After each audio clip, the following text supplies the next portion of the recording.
da responsabilidade familiar, da questão da sexualidade familiar. Fala também das relações sexuais entre os cônjuges. São perfeitamente corretas quando casados. Honrados sejam todos os matrimônios e o leito sem mácula, pois aos devassos e adúlteros Deus os julgará. Está lá em Hebreus, no capítulo 13, versículo 4. Vai dizendo com relação à família, trazendo para os dias de hoje, as pessoas não têm valorizado mais a família. Como nós temos dito aqui diversas vezes, diversos estudos que nós damos aqui, que já está também nas nossas apostilas, sobre casamento, sobre namoro, noivado e casamento. É que as pessoas têm mudado a forma natural da coisa. Tem mudado de que forma? Tem passado do namoro direto ao casamento. Ou seja, de conhecer hoje, amanhã já ir para a cama. Então esse é o detalhe que a Bíblia condena veementemente. Ah, mas a Bíblia não fala de namoro, fala sim de conhecer a pessoa. Conhecer. Existe a fase do relacionamento que é conhecer, namorar, noivar e casar. Não pode mudar a ordem da coisa. Porque todas as vezes que a gente vai dar um conselho familiar, como pastor, você dando um conselho familiar, a primeira coisa que você pergunta, você está namorando há quanto tempo? Você pergunta isso para o jovem, o pastor pergunta isso para o jovem, o líder pergunta isso para o jovem. Há quanto tempo vocês estão namorando? Alguns têm até honestidade de falar, nós estamos namorando há 3 meses, mas seu pai, sua mãe já sabem? Não. Então está tudo errado. Que a primeira coisa que o jovem tem que fazer, ao querer construir uma família, é entrar diante de Deus e orar. Porque o casamento, quando você pede um casamento a Deus, Ele vai te dar um casamento. Mas se você pede um relacionamento, Ele vai te dar um relacionamento. Deus dá conforme você pede. Às vezes a pessoa une-se ao outro somente pelo fato da pessoa ser bonita, ou talvez pelo fato da pessoa ter condição financeira, né? Tem muitas jovens por aí correndo atrás de casamento rico. E esse casamento rico pode trazer uma consequência bem maior. Uma consequência talvez até difícil de se resolver depois. Por quê? A riqueza não segura casamento. A pessoa ser bonito não segura casamento. Filho não segura casamento. Está entendendo? Porque casar hoje é muito fácil. Você vai no cartório com 30 dias, depois que correr os trâmites do casamento, dos papéis, com 30 dias você está casando. Mas na hora de divorciar é um problema tão sério. Além de você ter que gastar dinheiro com advogado, se você tiver filho, ainda a coisa complica muito mais. Mas o problema, o propósito é quantos filhos você quer ter no casamento. Às vezes a pessoa casa e não quer ter filho nenhum. Outros já casam pensando em ter 3, 4, 5 filhos. Mas a condição de cuidar desse filho você tem? Existe um problema muito até antiético de falar, que as pessoas já programam até mesmo o tipo da criança que quer. Quer um menino, quer uma menina, já escolhe a cor dos olhos, né? A medicina dá condição para isso hoje. Mas ela não sabe que todo projeto de um casamento vem do projeto de Deus, e que a família é um projeto de Deus, desde lá do início de Gênesis, o início do casamento, da formação da família, Deus já separou homem e mulher. Hoje nós queremos chegar com um caso bem polêmico, que eu gosto de criar polêmica também dentro do programa, que vocês dão o tema, e eu vou em cima do tema, mas dentro do tema também eu crio polêmica. E a maior polêmica de hoje são os casamentos homossexuais. Agora você vai lá para dentro da Bíblia. Quando Deus fez homem e fez mulher. Falei isso aqui ontem, estou não repetir hoje. Deus não fez meio termo. Deus fez homem, fez mulher. Deus fez macho, fez fêmea. E Deus também deixou dito lá nas Escrituras: e deixará o homem a sua casa, a sua família, e unir-se-á a uma mulher. Deus não disse lá na Bíblia, lá que Deus falando lá, que o homem deixará a sua casa, deixará a sua família, e vai unir-se a outro homem. Não, a Bíblia não disse isso. Deixará, pois, o homem a sua casa, a sua família, a sua parentela, e unir-se-á a uma mulher. Agora, vamos falar então dos filhos. Se é uma polêmica, vamos criar polêmica e vocês depois podem responder a polêmica do jeito que você quiser. Como eu disse, o programa Luz e Vida já chama luz para nossos olhos, vida em Deus. Então vamos falar aí sobre o filho. Imagine um casal homossexual adotando uma criança. 2 mulheres ou 2 homens adotando uma criança. E quando a criança for inocente, pequena, ela vai crescer com a sua inocência de criança, sem entender o que é macho, o que é fêmea, o que é homem, o que é mulher. Mas quando ele chegar ao tempo da escola, imagine você aí. Não estamos contra, de maneira alguma, nós estamos aqui debatendo contra a vida sexual de ninguém. Quem quiser ser, que seja. Que a salvação é individual, cada um tem direito à sua salvação, dependendo daquilo que ele fizer. Mas imagine uma criança crescendo em um lar sem estrutura de pai e mãe, sem estrutura de homem, mulher. Quando estiver na época da escola, que polêmica que vai dar em cima disso? Então, os seus amiguinhos da escola vão perguntar: mas cadê seu pai? Aqui meu pai. Cadê sua mãe? Não, não tem mãe, tem 2 pais. Não existe. Biblicamente não existe. Estou defendendo a Bíblia, não estou defendendo a lei do país, ou o que pode e o que não pode. Falaram até me processar sobre isso, que eu falei aqui sobre uma palavra que está no dicionário, que não tem nada a ver com o racismo. Falaram até me processar porque eu falei uma palavra fora do contexto. Mas estou dizendo, não estou difamando, não estou menosprezando a ninguém, não estou mudando a lei de forma nenhuma. Como Jesus disse, eu não vim para destruir a lei, mas vim para cumprir. Mas eu, como cristão, como conhecedor da palavra de Deus, se mandarem fazer um casamento homossexual, eu não vou fazer. Pode mandar me prender, mas eu não vou fazer, porque não é bíblico. Casamento religioso é homem, mulher. Não existe casamento homem com homem, mulher com mulher. Religioso não. Na lei pode existir. Porque os políticos podem votar o que quiser. Que eles não conhecem a Bíblia, não conhecem a palavra de Deus, então eles podem votar o que quiserem.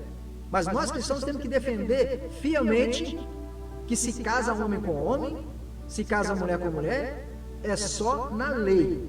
Biblicamente, não. Perguntaram um dia desse aí para o Silas Malafaia se eles fariam casamento homossexual, ele disse que não. Pode mandar ir para a cadeia, que ele não faz. Eu também faço a mesma coisa. Não estou criando polêmica em cima disso, se pode ou não pode, diante da lei. O Papa um dia desse disse que ele aprova a lei do homem que estiver com outro homem ter os mesmos direitos de marido e mulher, mas não aprova o casamento religioso de homossexual. Está certinho.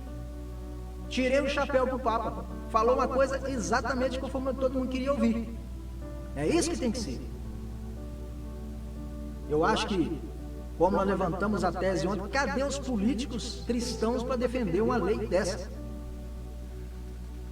Que a Bíblia diz que os filhos são herança do Senhor, e o fruto do ventre é seu galardão. Agora coloca para você aí, está lá em Salmo 127, versículo 3. Coloca você aí, com relação a isso. A família perdeu o contexto da palavra. Família hoje qualquer pessoa é família. Qualquer pessoa é família. Ah não, eu tenho fulano como minha família. Não, a sua família, seu pai, sua mãe, seus irmãos, são a sua família. Fazem parte da sua família. O restante são amigos. mais chegado que irmão, segundo a Bíblia. Como resultado vinha a respeito do homem rico, a mãe de família numerosa, aos idosos, as pessoas de vida longa. É o consequente despeso ao pobre, as famílias estéreis, a família doente. Então existem tantas famílias doentes por aí, doentes no sentido espiritual. É filho que estão nas drogas, é filho que estão na prostituição, que estão nos roubos por aí, estão na cadeia. Por quê? Porque não teve um domínio de si próprio para se defender a família. Então, quando Deus disse a Abraão, quando Sara, a sua mulher, que antes chamava Sarai, não Sara, ele disse: abençoá-lo-ei e também dela te darei um filho. Você sabe quantos anos Sara tinha? Mais de 90 anos. Ela será a mãe das nações. Olha para você ver Deus dando aí a promessa. Reis de povos sairão dela. Ao que se prostrou Abraão com o rosto em terra e riu, e disse no seu coração: ao homem de 100 anos há de nascer algum filho? Pois dará à luz Sara, que tem 90 anos. O Abraão duvidou de que Deus pudesse dar filho para ele. Mas Abraão expirou, morrendo em boa velhice, velho e cheio de dias, e foi consagrado o seu povo, a sua família. Então está aí que a família é dada por Deus. Quando Deus quer, Deus faz. Agora, de maneira alguma, vivendo na promiscuidade, não vai ter filho. E se adotar um filho, não vai ter uma boa convivência. Você não tem aí nenhum contato seu aí de filho de homossexuais que foram adotados, que tem com boa convivência. Você não conhece. Eu mesmo não conheço. Estou com 55 anos de idade e não conheço. Alguns que falam: não, eu tenho um pai e tenho um pai. Não tem um pai e uma mãe. Eu não conheço nenhum deles até hoje. Sabe por quê? Porque na minha época não se podia fazer isso. A lei é recente. Agora, como eu vou conviver com família dessa forma? Preciso conviver, porque a lei me obriga a conviver. Mas biblicamente eu não sou obrigado. Biblicamente eu não sou obrigado. Então, a você que perguntou se eu sou contra, a união sexual entre dois homens e entre duas mulheres, eu, biblicamente falando, sou contra.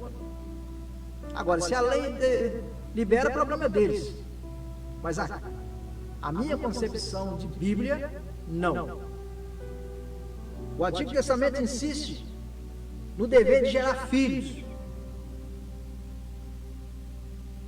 Ou seja, na bênção divina que representa o nascimento. Está lá em Gênesis, no capítulo 13, versículo 16. Gerar filhos. Né? Tanta pessoa por aí querendo ter filhos, mas não pode ter filho, é estéril. Não pode ter filho. Aí você quer mudar a ordem natural das coisas. A lei libera que você mude as coisas, a forma natural da vida. Não é assim. Assim não funciona. O cristianismo não aceita isso. Você que é cristão não pode aceitar isso. Tanto a igreja católica, a igreja evangélica, que seja do espiritismo, não pode aceitar a união sexual como casamento. Biblicamente está tudo errado. Mas o Novo Testamento não tem texto nenhum que fala sobre planejamento familiar. Controle de natalidade não existe. Na verdade, a fé na vinda do Messias mudou a perspectiva da necessidade da descendência. Então, quer dizer, você não precisa casar com um parente para ter a mesma descendência. No judaísmo, a mulher queria filhos para ser mãe do Messias, mas no cristianismo, a doutrina era que os tempos se haviam cumprido. Então nós acreditamos nesta forma. O judaísmo continua ainda esperando a chegada do Messias. Então, para que prolongar a espécie humana? Segundo o ensinamento do judaísmo. Para que filhos? Deu-se ao contrário a abstinência do sexo. Não é? Deu-se ao contrário. Há, no entanto, dois versículos no Novo Testamento em que é feita a recomendação às esposas cristãs de terem filhos, visto que estavam demasiadamente tendentes a se libertar da condição de ser mãe. A mulher salva-se-á, todavia, dando à luz filhos. Está lá em primeira carta de Paulo aos Timóteos, no capítulo 2, versículo 15. Quero, pois, que as mais novas se casem e tenham filhos. Está lá também em 1 Timóteo, capítulo 5, versículo 14. A Bíblia manda casar para ter filhos. E não saindo aí, procriando como animal. A Bíblia não aceita isso. Então, se nós, como cristãos, temos a certeza de que devemos ter filhos após o casamento. Casamento é instituído por Deus. Se é uma instituição de Deus, é a criação da família, vem biblicamente. Eu quero lembrar para vocês que a paternidade responsável, só para fechar, já são 19 horas e 7 minutos, a paternidade responsável, o conceito é pertinente, autêntico, nobre e bíblico. Afinal, os pais são admoestados na Bíblia a fazer provisão para a sua família. Se alguém não cuida da sua família, tem negado a fé. E o pior que é um incrédulo. Está lá em 1 Timóteo, no capítulo 5, versículo 8. Instrui o menino no caminho que deve andar, até quando envelhecer, e não se desviará dele. Provérbios 22, versículo 6. Por isso a paternidade deve ser planejada e deve se prover do bem-estar dos filhos. O pai é responsável pelo bem-estar dos seus filhos, financeiramente, academicamente, socialmente, através da disciplina, do amor, da espiritualidade, né? Se não pode fazê-lo, deve considerar seriamente estar realmente honrado a Deus colocando seus filhos no mundo. Porque a Bíblia não fala especificamente sobre planejamento familiar. Deus nos dá a responsabilidade de usar a inteligência, porque os casais têm problema e sensibilidade diferente. Então, não é responsabilidade julgar a ninguém, mas ensinar e instruir as pessoas como cuidar de seus filhos e de sua família. Por isso os pastores e líderes têm responsabilidade de ter um culto familiar, ter um ensinamento familiar, um estudo bíblico sobre família, para instruir os mais novos que casamento é coisa séria. Casamento é instituído por Deus e é responsabilidade de cada um de nós. O nosso estudo de hoje vai ficando por aqui. Esse estudo é bem longo, mas somente uma palestra respondendo a você mais uma vez que perguntou sobre o meu conceito com relação à união homossexual. Eu digo que biblicamente eu falo e não importo sobre algum processo, porque eu estou falando dentro da Bíblia. A Bíblia é lei, não seja a lei humana, mas a lei de Deus. Biblicamente falando, eu sou contra e continuo sendo contra até quando Deus quiser. Eu não aceito o casamento homossexual, não aprovo o casamento homossexual, seja ele falar que é amor, que ama, que é paixão, que tá, que um ama o outro, tá, porque a televisão hoje está mostrando tudo isso aí, deixando bem livre para as pessoas, mostrando aí casais se beijando, no ponto de ônibus, aonde que queira, mas isso aí não é permitido de acordo com a Bíblia. Biblicamente falando, é pecado, e eu fico com a Bíblia, eu fico com o ensinamento bíblico. Não fico com o ensinamento de nenhum deputado, de nenhum senador, de nenhum presidente da República, porque eles que aprovam essas leis não conhecem a lei de Deus. E quem conhece a lei de Deus não aprova esta lei. Eu vou ficando por aqui. Amanhã às 18h30 estaremos de volta com mais um programa Luz e Vida. Queremos agradecer a você que está aí no Facebook, você que está aí no YouTube, você que está no nosso site no www.topminas103.com.br. Nosso muito obrigado às 496 pessoas que estão online agora curtindo o nosso programa. Nosso muito obrigado a vocês. Amanhã estaremos de volta às 18h30 com mais um programa Luz e Vida. Logo mais às 20 horas tem o programa Cidade em Destaque. Hoje, quarta-feira, temos o programa Cidade em Destaque com a presença do escritor, o Walter Oliveira, da Bienal do Livro, que mostrando aí o seu trabalho aqui para todos vocês. Fique ligado, eu volto logo mais às 20 horas com a entrevista com o escritor Walter de Oliveira. Até amanhã, se Deus quiser, porque graças a ele a vida continua.